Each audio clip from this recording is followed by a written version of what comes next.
Hello and welcome to one of ACPS's Blueprint Stakeholders meetings. We have with us Ms. Enright, Supervisor of Elementary. She will be reviewing Pillar 1, Early Childhood Education. Mr. Wilson, Director of Human Resources, will be reviewing Pillar 2, High Quality and Diverse Teachers. Dr. Main, Supervisor of Special Education, will be reviewing Pillar 3, CCR, College and Career Readiness. Ms. Matheny, Director of Special Education, will be reviewing Pillar 4, Resources to ensure all students are successful. And Mr. McKenzie, Chief Finance Officer, will be reviewing Pillar 5, Accountability. Dr. Main is also our Blueprint Coordinator, and she will begin an overview of the Blueprint at this time. Dr. Main.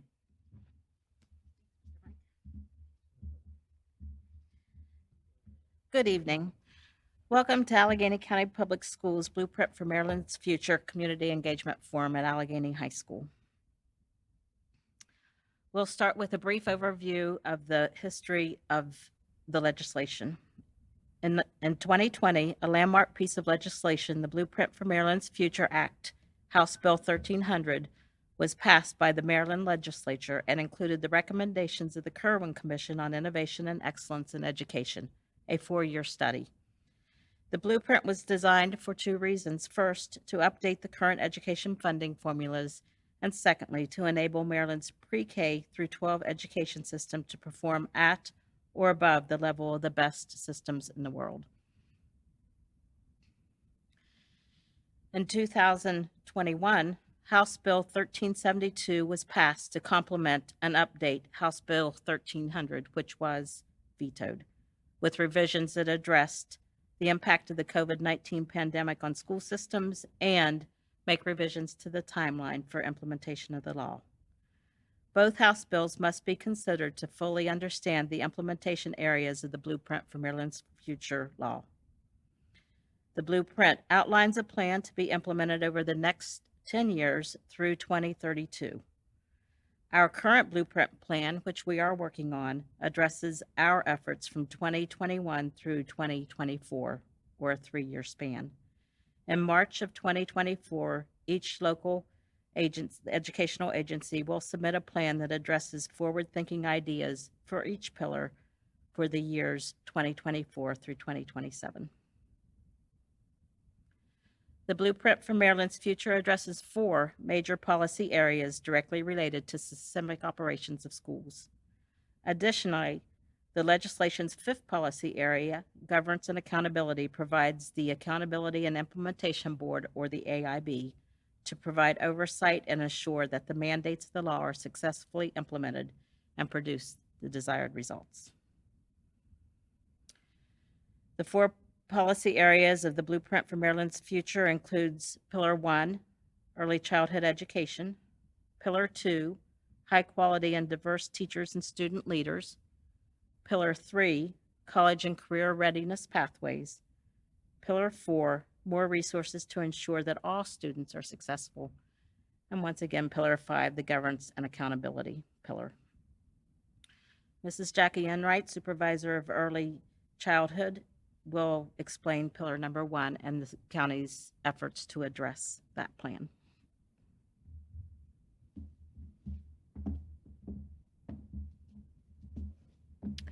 Good evening. I'm going to review some of the key points that are included in the implementation plan for early childhood education, which is Pillar 1.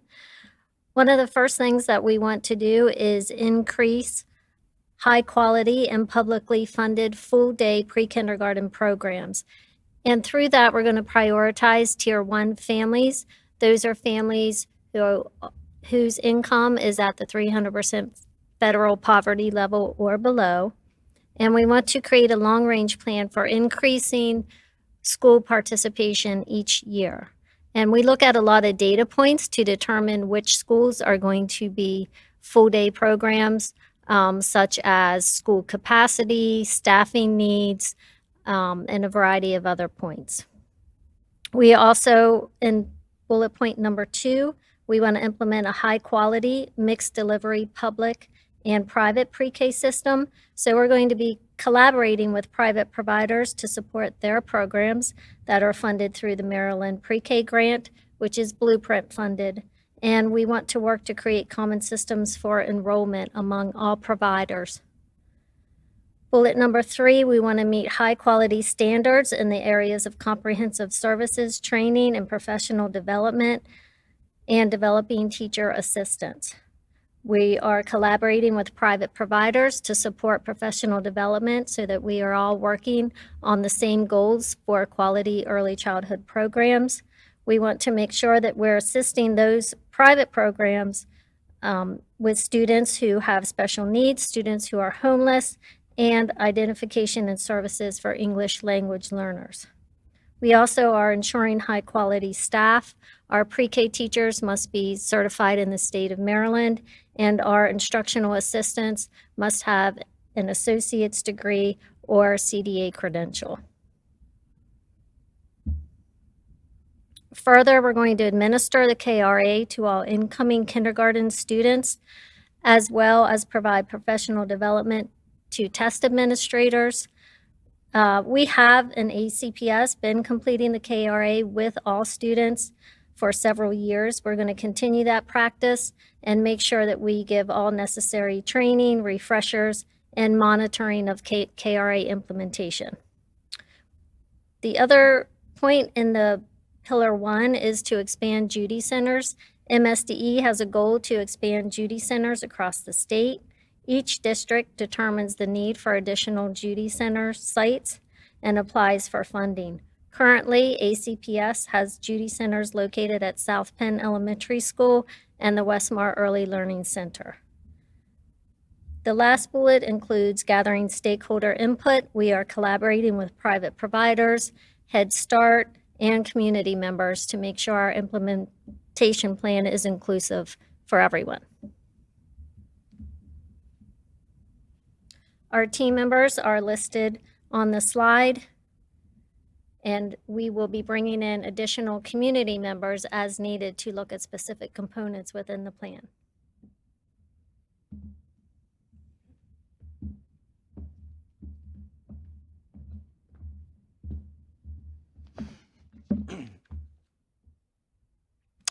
Good evening. I'm Steve Wilson from the HR office at the Allegheny County Board of Ed, and I've been assigned Pillar 2, high quality and diverse teachers and leaders. That is basically our part of the pillar is supposed to elevate teachers and school leaders. There are 4 bullets that you see on the screen. I'll go through each one of these and explain what that particular bullet is trying to get us to create our plan to meet. The first bullet is recruiting and supporting high quality and diverse teachers to meet workforce needs. This is interesting in that one of the things that Blueprint is really striving to have LEAs get to is that our teaching staff should meet the diversity of our student population. One of the things that's going to be very difficult for us here in Allegheny County is that the diversity of our population itself is not very wide. For example, 85.6% of our students are white and 97.9% of our teachers are white. 3.8% of our students are African American, but only 0.6% of our teachers are African American. So that presents a problem for us, and it's something that we have to work on in order to increase the diversity of all of the folks of color, so that we can try to match our student population.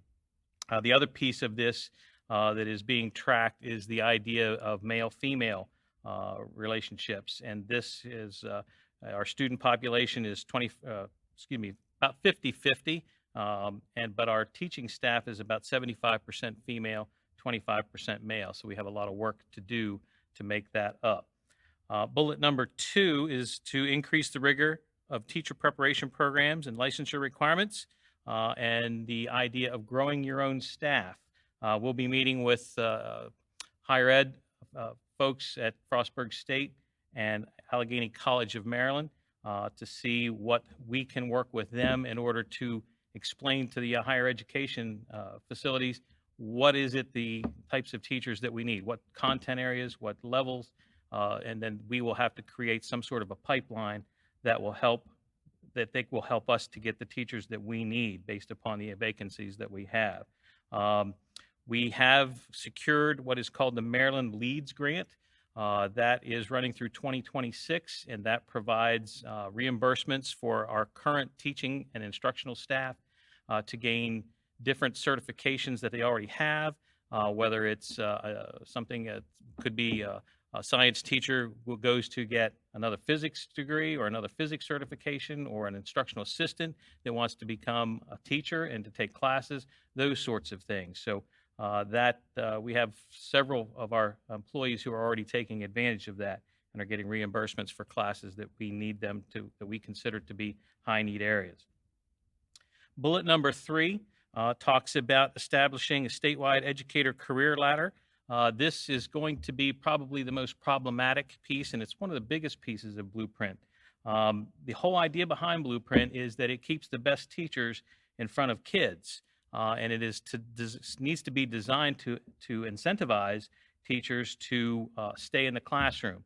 One of the things that Blueprint is the entire thing is circled around is the idea of something called National Board Certification, which is a certification that teachers can get, and it's a rigorous. I've not done it myself, but it is a rigorous task to be able to get that certification. Blueprint provides, and we're already doing this, a $10,000 bonus to salary if you become National Board Certified. So right now we had 11 at the start of the year. We have 13 teachers now, but we have 35 or so in the pipeline to become nationally board certified. So the development of this career ladder that we're talking about is different than the way teachers are paid right now. At the moment, it's a step-based system where you show up every year, you get a raise based upon longevity. Career ladder is very different than that. It is something that is going to be designed that in order to get pay raises and pay bumps and work your way up the ladder, you have to do something. You have to be able to prove that you've done something, whether it's a national board certification, a master's degree in a content area. There's lots of different activities that we will have to design that will allow folks to move up the career ladder and therefore increase their pay. Bullet number 4 also talks about improving educator compensation. I've already talked about the $10,000 National Board Certification stipend. Another part of the blueprint that we've actually already met was that between 2019 and June 30th of 2024, teachers needed to be able to experience a 10% pay increase. And I'm happy to report that through the negotiations process, we've already met that this year. We are at 11.7% with a teacher increase for salary increases already. Next year, we'll be at 13.4% when we have to have it all completed.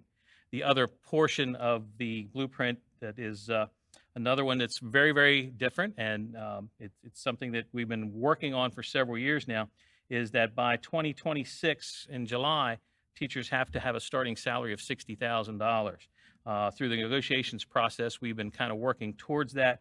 Right now, our current starting teacher salary is $52,674. The current agreement that we have runs till 2026. At the end of that agreement, our teacher salary will be starting salary will be $59,114. So we come up about $886 short. That's a particular year when the agreement runs out. We'll be in the negotiations process, and we'll address that shortfall in the negotiations process, and I'm certain that we'll meet that $60,000 minimum that is required by Blueprint. Thanks. The other slide is, this is our team that as it currently stands that is helping us with the high quality and diverse teachers, myself and Mr. Rice, who's also in our office, Mr. Llewellyn, Mrs. Kenny, and Mr. McKenzie. That we have folks from elementary and secondary, Mr. McKenzie because he controls the money, and then Mrs. Lockery, who is helping us with all of the professional learning that Blueprint part of Pillar 2 has to address. And then obviously we have folks from the Allegheny County Education Association, because we'll be negotiating several of these items to meet the conditions of the blueprint. Thanks.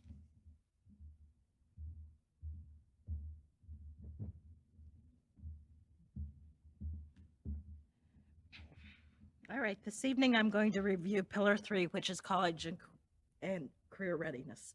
Dr. Kim Caldwell is our chair for Pillar 3. She's unable to be with us this evening. The blueprint does establish the standard of each child being college and career ready by the end of 10th grade. The blueprint will call for curriculum alignments and changes, including math with the largest potential for change. And on the screen, you'll see a progression option that will be considered. For example, an on target to meet the CCR standard student would potentially include the following progression: Math 7, Math 8, Grade 9, Algebra 1, Grade 10, Geometry, Grade 11, Algebra 2, Statistics or College Algebra, Grade 12, Pre-Calculus, College Algebra, or Statistics. There are similar changes recommended in the area of English language arts for high school. The blueprint requires moving beyond standardized test scores as the only measure of CCR. Right now, that's what we use as a system. There is a potential for the use of end-of-course assessments, technical skills assessments for CTE programs, and other assessments such as the SAT or the ACT. Post-CCR pathways include advanced placement classes and programs, dual enrollment, early college, and career and technical programs, including apprenticeships. In the event that students are not CCR by the end of grade 12, the system must have support pathways. These pathways provide additional supports beyond the standard instructional experience to students in grades 11 and 12 who have not yet demonstrated readiness for college and career. Individualized supports could potentially include interventions such as in-school tutoring, after-school tutoring, and summer programs. Prior to graduation, these students will have another opportunity to demonstrate the CCR abilities and move from the support pathways. On the screen, you will see Allegheny County's Pillar 3 team. The first column are ACPS personnel, and in the second column are community members, including representatives from Allegheny College of Maryland, Western Maryland Consortium, the local advisory committee for CTE, Allegheny County government, and ACEA.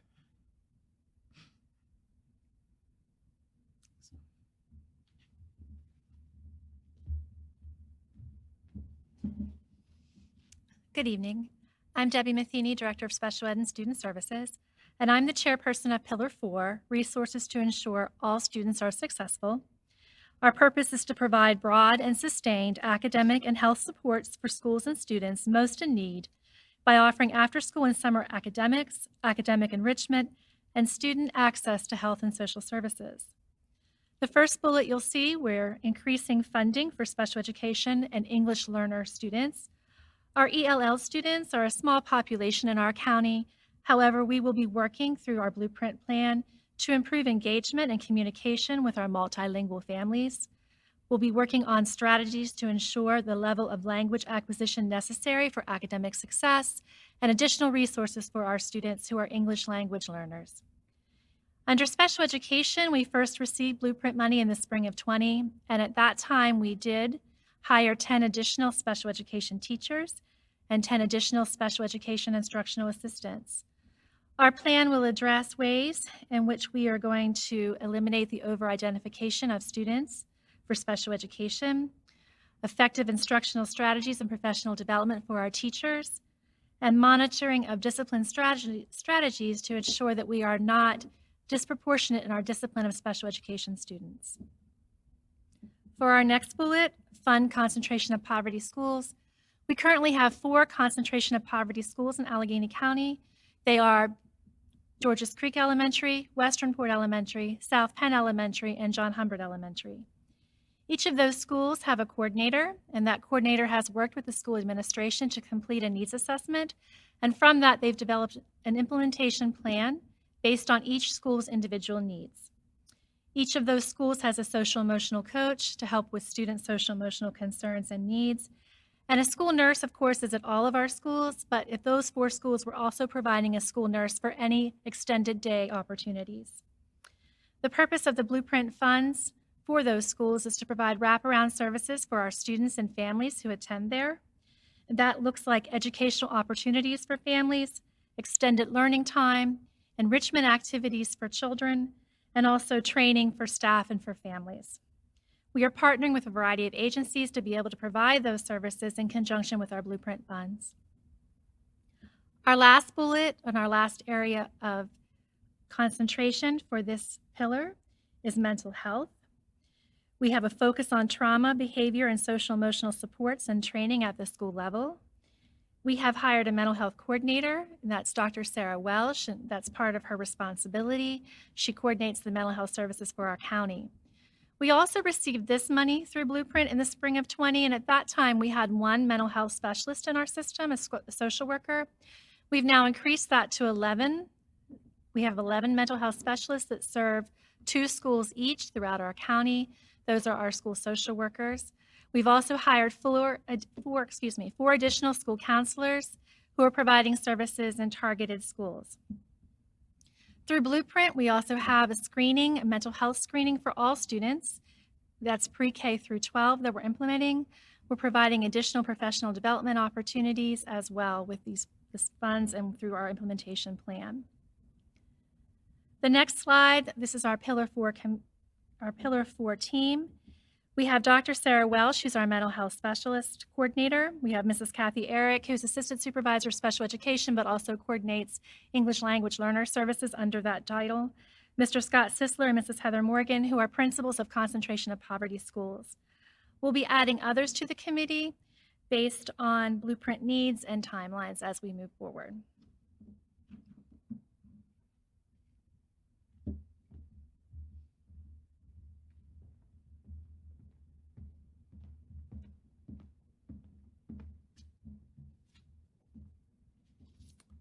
Good afternoon. I'm Larry McKenzie. I'm the chair of Pillar 5, which is governance and accountability. Before we get started with that, I think it's also important to understand kind of where we came from in terms of funding and why there is this pillar. If you'll recall, there was in the mid-2000s, there was funding called Thornton funding. At that time, the legislature, one of the rubs with Thornton funding was the legislature felt that there needed to be more accountability. So as Kerwin and the Blueprint came along, they wanted to ensure there was more accountability. So in order to do this, they established an independent accountability board called the AIB, which is the Accountability and Implementation Board, which monitors and reports annually the status of all of the districts relative to the Blueprint implementation. They've provided a template for a comprehensive implementation so that the same template is used for Allegheny County that is used in Baltimore City or Calvert County. So it provides some standardization. They also evaluate the outcome of the Blueprint of all future goals as well. Not only do they provide oversight, MSDE is also a key partner in this as well. They also will be dispatching expert review teams of educators and administrators to schools in need, relative to provide feedback on curriculum, instruction, as well as the structure, so the students are ensured that they will be receiving an excellent education, which was envisioned by the Blueprint itself. Next is the members of the Blueprint Pillar 5, which is myself, Dr. Wendy Main, Dr. Molly Stewart, Mrs. Tiffany Alcar, she's our grants accountant, as well as Jason Bennett, our county administrator.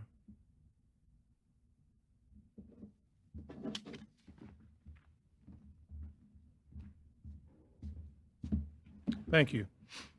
Blueprint is a living document, and changes will occur as we move forward. A brief summary will be presented at the February board meeting for approval, and our first phase is due March 15th, 2023.